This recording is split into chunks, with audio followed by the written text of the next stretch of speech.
Current ఛార్జీల బాదుడుపై కావలి పట్టణంలో YCP శ్రేణులు ధర్నా నిర్వహించాయి. మాజీ ఎమ్మెల్యే రామిరెడ్డి ప్రతాప్ కుమార్ రెడ్డి ఆధ్వర్యంలో ఈ కార్యక్రమం జరిగింది. వైఎస్ఆర్ విగ్రహకూడల నుంచి వైసీపీ నాయకులు ర్యాలీగా డిప్యూటీ ఎగ్జిక్యూటివ్ ఇంజనీర్ కార్యాలయం చేరుకున్నారు.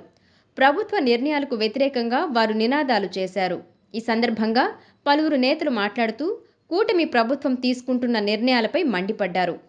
ఎన్నికలలో ఇచ్చిన హామీలను తుంగలో తొక్కి ప్రజలపై భారం వేస్తున్నారని ప్రభుత్వంపై విమర్శలు గుప్పించారు. ప్రజలపై విద్యుత్ ఛార్జీల భారం తగ్గించే వరకు వైసీపీ పోరాటం చేస్తుందని వారు స్పష్టం చేశారు.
అదేవిధంగా మన కావలి నియోజకవర్గ ఇన్ఛార్జి మాజీ శాసనసభ్యులు రామిరెడ్డి ప్రతాప్ కుమార్ గారి నాయకత్వంలో ఈనాటి ముఖ్యమంత్రి గతంలో తిరిగి